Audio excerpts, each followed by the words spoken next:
ये तस्वीरें इस वक्त गोवा से हम आपको दिखा रहे हैं, जहां पर गोवा मुक्ति दिवस समारोह में शामिल हो रहे हैं प्रधानमंत्री नरेंद्र मोदी।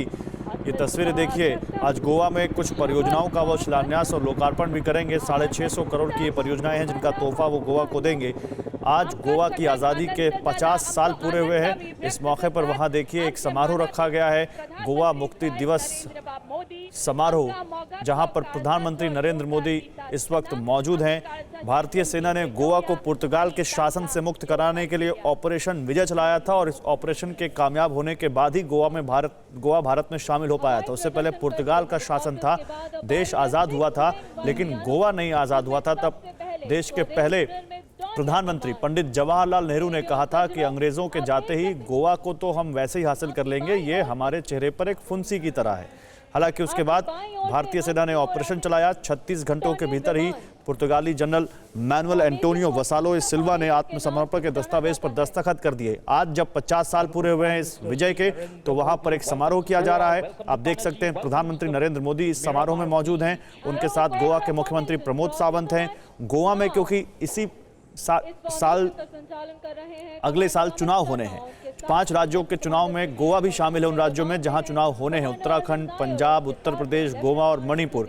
और इसलिए वहां पर इस प्रधानमंत्री के इस दौरे को चुनाव के लिहाज से भी पॉलिटिकल पंडित देख रहे हैं, क्योंकि इससे पहले तमाम पार्टियों ने वहां पर अपना जोर लगाना शुरू कर दिया है। इस वक्त देखिए वहां पर एक एविएशन शो चल रहा है जहां पर प्रधानमंत्री मौजूद हैं और वो अलग अलग तरह के वहां पर जो विमान उड़ाए जा रहे हैं उनका वो अवलोकन करते हुए, एयरफोर्स के विमान जो इस वक्त वहां पर उड़ान भर रहे हैं।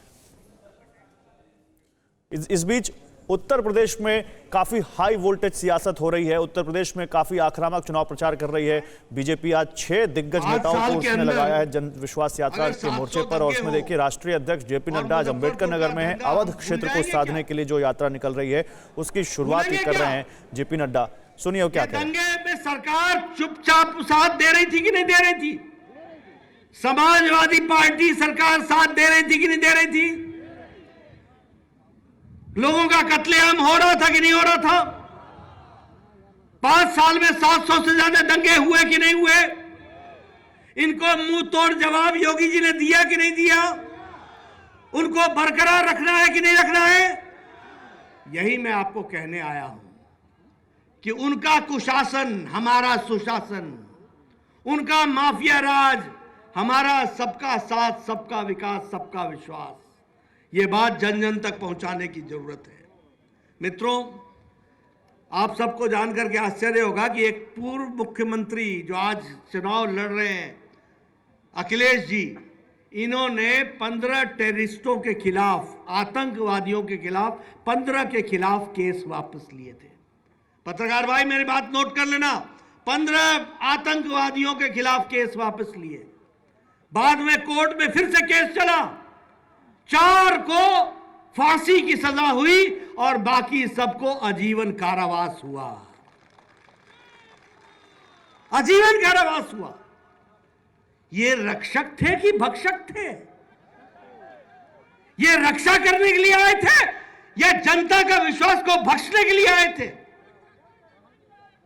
ये भक्षक हैं, इनको घर में आराम दो और योगी जी को काम दो। इस बात की हमको चिंता करनी चाहिए। ये मैं आपसे बोलने आया हूं। मित्रों, मैं बहुत लंबी कहानी कह सकता हूं, लेकिन यात्रा को प्रारंभ होना, इसलिए मैं आपका ज्यादा समय नहीं लूंगा। लेकिन मैं ये जरूर कह सकता हूं कि ये ईमानदार सरकार है योगी जी की, और दमदार सरकार है, और सोच साफ है। और जो पुराने मुख्यमंत्री थे उनसे जनता त्रस्त थी और नेता मस्त थे। यह भी आपको आज परिवर्तन आ चुका है। अगर विचारधारा की बात करें तो चाहे धारा 370 हो, हम कोई सत्ता में उपयोग करने के लिए और उपभोग करने के लिए, कुर्सी पर बैठने के लिए बीजेपी के कमल के निशान को जिताने नहीं आए हैं। भारत को मजबूत करने आए हैं, उत्तर प्रदेश को मजबूत करने आए हैं, एक एक व्यक्ति को मजबूत करने आए हैं। इस बात को आपको समझना चाहिए। बताओ, 70 साल से आप धारा 370 को हटाना चाहते थे।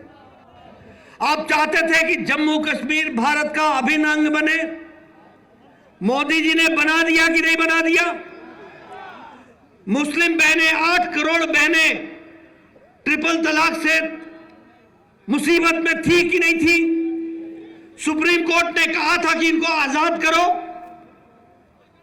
ये तुष्टीकरण की नेता आजाद नहीं करा रहे थे, ये मोदी जी ने इच्छा शक्ति दिखाई और ट्रिपल तलाक को समाप्त किया, 8 करोड़ बहनों को उनका सशक्तिकरण किया, उनको आजाद किया। इस बात को भी हमको समझना चाहिए।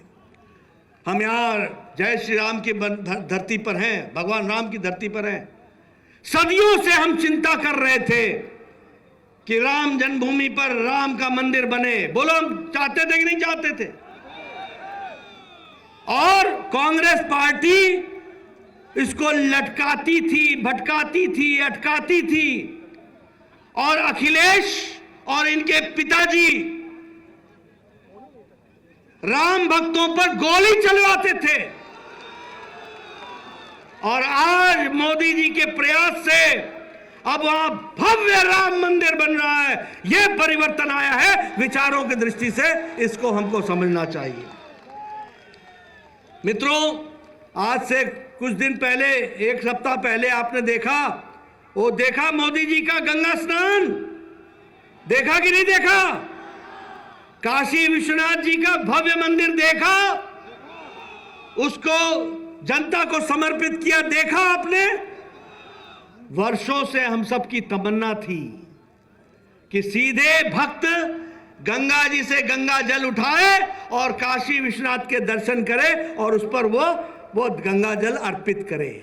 इसको संभव किया तो नरेंद्र मोदी जी ने संभव किया, इस बात को भी समझना चाहिए।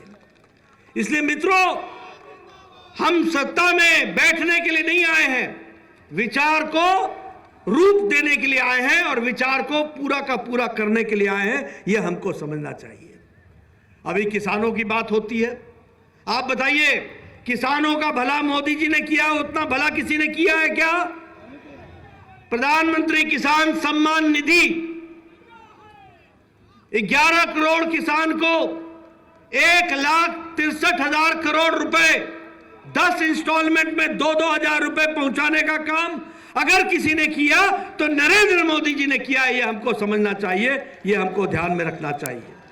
और जब मैं ये सारा कुछ कहता हूं तो चाहे सॉइल हेल्थ कार्ड हो, चाहे नीम कोटेड यूरिया हो, चाहे प्रधानमंत्री किसान सम्मान निधि के साथ साथ प्रधानमंत्री किसान फसल बीमा योजना हो, ये सारी योजनाओं को लागू करने का काम किया है तो वह केंद्र की सरकार नरेंद्र मोदी जी ने किया है, यह हमको समझना चाहिए।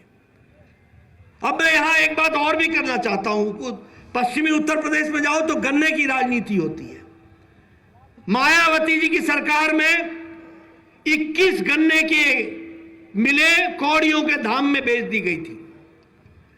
समाजवादी पार्टी के राज में 11 गन्ने की मिल को कौड़ियों के भाव में बेच दिया गया था, बंद हो गई थी।